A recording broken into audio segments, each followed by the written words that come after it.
Sunan Ampel, guru para wali dan peletak dasar Islam di Surabaya. Di tengah ramainya Bandar Surabaya pada abad ke-15, berdirilah seorang alim ulama yang karismatik, Raden Rahmat, yang lebih dikenal dengan gelar Sunan Ampel. Beliau adalah suluh yang semakin menerangi Jawa dengan cahaya Islam, seorang sesepuh yang dihormati di antara barisan 9 wali. Darah Uzbekistan mengalir dalam nadinya dari sang ayah, Syekh Maulana Malik Ibrahim, yang juga dikenal dengan sebutan Asmorokondi alias Sunan Gresik, seorang tokoh penting yang melanjutkan jejak dakwah leluhurnya, Sayyid Hussein Jamadil Kubro, yang sebelumnya telah menanamkan benih-benih Islam di tanah Jawa.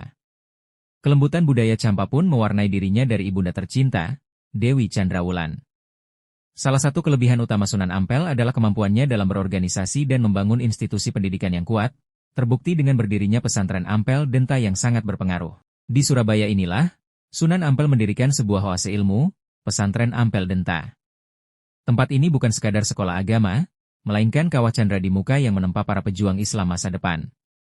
Kelebihan lainnya terletak pada metodenya yang bijaksana dan adaptif dalam berdakwah, mampu merangkul berbagai kalangan masyarakat dengan pendekatan yang santun dan menghindari konfrontasi. Dari bilik-bilik sederhana pesantren ini, lahir para wali yang kelak menyebarkan ajaran Islam ke penjuru Jawa, Sunan Giri yang alim, Sunan Bonang yang memikat hati lewat seni, Sunan Derajat yang mengasihi kaum lemah, hingga Raden Patah yang mendirikan kerajaan Islam pertama di Jawa, Demak. Selain itu, Sunan Ampel dikenal memiliki visi jauh ke depan dalam mempersiapkan kader-kader dakwah yang handal. Sunan Ampel memilih jalan kedamaian dalam berdakwah. Tutur katanya lembut, laksana air yang menyejukkan dahaga spiritual. Beliau merangkul budaya lokal dengan bijaksana, menyisipkan nilai-nilai Islam tanpa menghapus akar tradisi yang telah lama tumbuh. Hatinya yang teduh dan perilakunya yang mulia memikat penduduk Surabaya dan sekitarnya, membuat ajaran Islam terasa dekat dan mudah diterima. Keteguhan prinsip dan kesabaran beliau dalam menghadapi berbagai tantangan dakwah juga menjadi kelebihan yang patut dicontoh. Salah satu kisah menarik yang melekat dalam ingatan masyarakat tentang Sunan Ampel adalah ajaran, moh limo, tidak mau lima. Melihat keprihatinan beliau terhadap kebiasaan buruk yang melanda Surabaya, seperti berjudi, moh main, minum minuman keras, moh ngombe, mencuri, moh maling, berzina, moh madon, dan menghisap candu, moh madat, Sunan Ampel dengan tegas menyampaikan 5 larangan ini kepada umat Islam.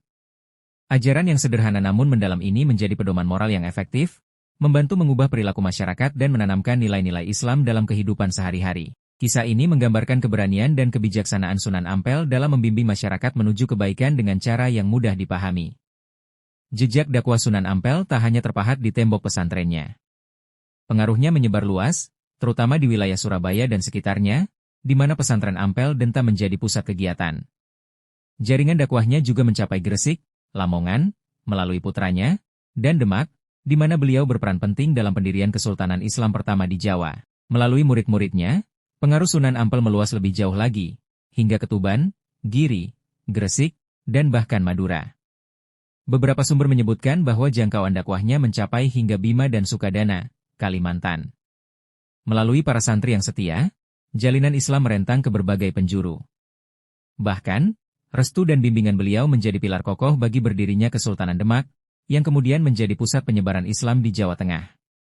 Lebih dari sekadar guru, Sunan Ampel adalah nahkoda yang mengarahkan bahtera dakwah di lautan Jawa. Beliau adalah sesepuh yang dihormati, peletak dasar yang kokoh, dan warisannya terus hidup dalam setiap lantunan ayat suci dan jejak kebaikan di tanah Jawa hingga kini.